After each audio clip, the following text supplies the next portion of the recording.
Sassou n'est pas un dirigeant agréable. Jusqu'à quand on va continuer, nous les Congolais, à caresser dans le son du poil un papy dont on sait très bien que lui ne nous aime pas? Regardez même l'insulte qu'il vient vous faire publiquement. Oh, on va accélérer le développement. Oh, Sassou.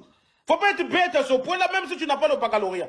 Tu n'as qu'un niveau sans doute primaire, parce que tu n'as que le brevet. Mais ne viens pas rendre les Congolais bêtes. C'est toi-même qui as dit aux Congolais que non, le Congo est devenu un pays émergent. Donc comment se fait-il dans l'émergence, on doit encore accélérer le développement? Donc il ne comprend rien. Ce qu'il vient vous dire là, c'est simplement des choses que ces potiches lui mettent dans la tête. Il ne comprend rien. Théophile Obenga avait dit ça au temps de Lissouba, quand il était ministre. Quand on lui avait posé la question sur Sassou, au temps de Lissouba, Théophile Obenga, ministre, il avait dit que Sassou c'est un petit cerveau. Il ne comprend pas ce qui le rend visible. L'idéologie là, il ne comprend pas. Il avait raison. Hier, on a vu un Sassou communiste à côté de Mariam Gwabi, dans le mutisme, il ne parlait pas beaucoup. Subitement, on voit maintenant un Sassou capitaliste. Sassou, c'est quelqu'un en réalité qui n'aime pas les Congolais.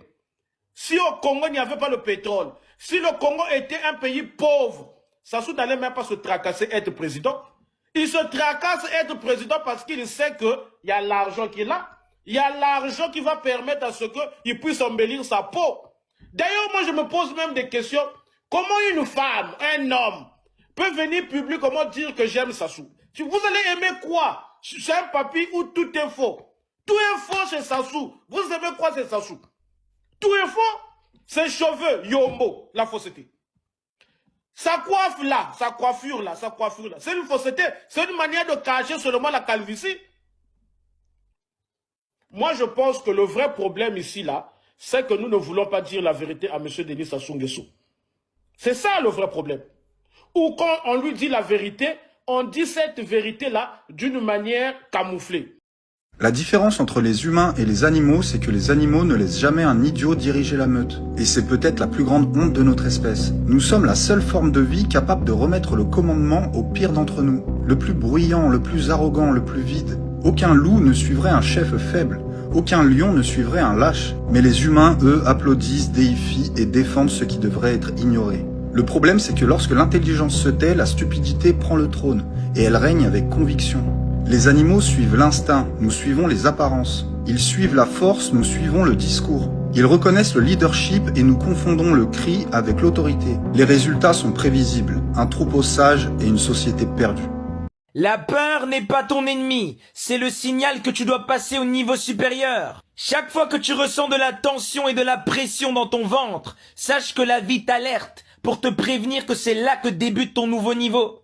Celui qui fuit sa peur fuit sa destinée, mais celui qui traverse sa peur devient invincible. C'est dans les cavernes les plus sombres que tu redoutes que se trouve le trésor que tu cherches. Tout ce que tu redoutes, c'est précisément ce que tu dois faire. Les gens font semblant, ils savent très bien ce qu'ils doivent faire. Ils entendent la voix intérieure, mais refusent de l'écouter. Vous refusez d'écouter la volonté supérieure, et vous vous embourbez dans des illusions. Tu connais les passages obligatoires pour t'expandre et évoluer, mais tu refuses de t'engager sur ces chemins à cause de la peur et de la lâcheté. Si tu veux évoluer, fais exactement ce que ton mental te demande de fuir. Ta peur est un indicateur que tu es sur le seuil d'une transformation véritable. Si tu refuses de faire ce qui te fait peur, la peur va finir par te dévorer. Une peur non affrontée, non transmutée, devient une angoisse. L'angoisse devient une prison, et la prison devient ta vie entière. Quand l'angoisse devient ton fast-food préféré, ça sert plus à rien de parler d'ennemis, tu es ton propre bourreau. Traverser la peur, c'est mourir pour renaître. À chaque fois où tu te dis que j'ai peur, mais je le fais quand même, sache que tu enterres ton ancien toi, et tu révèles ton identité véritable, ton être de lumière. La peur, c'est le feu de la transmutation. Si tu la fuis, tu restes du plomb, mais si tu la traverses, tu deviens de l'or. Le courage, ce n'est pas l'absence de peur, c'est agir malgré la peur. Fais ce dont tu as peur, fais-le encore, fais-le jusqu'à ce que la peur s'effondre. Et c'est là où tu vas réaliser que le trésor a toujours été en toi, mais il était voilé par la peur. On a pris le pouvoir. Ça, c'est le palais présidentiel. Ministre ni keluarga ini satellite ini tamaju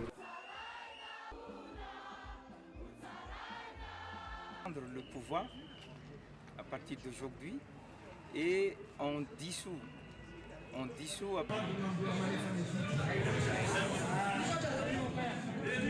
On a pris la décision parce que j'ai expliqué ça plusieurs fois. Parce qu'il n'y a rien qui marche à Madagascar. Et vous tenir des élections? Bien sûr. Bien sûr. Au minimum dans les 18 mois, au maximum 24 mois. Il s'agit donc d'un gouvernement de transition. Voilà, c'est ça un peu.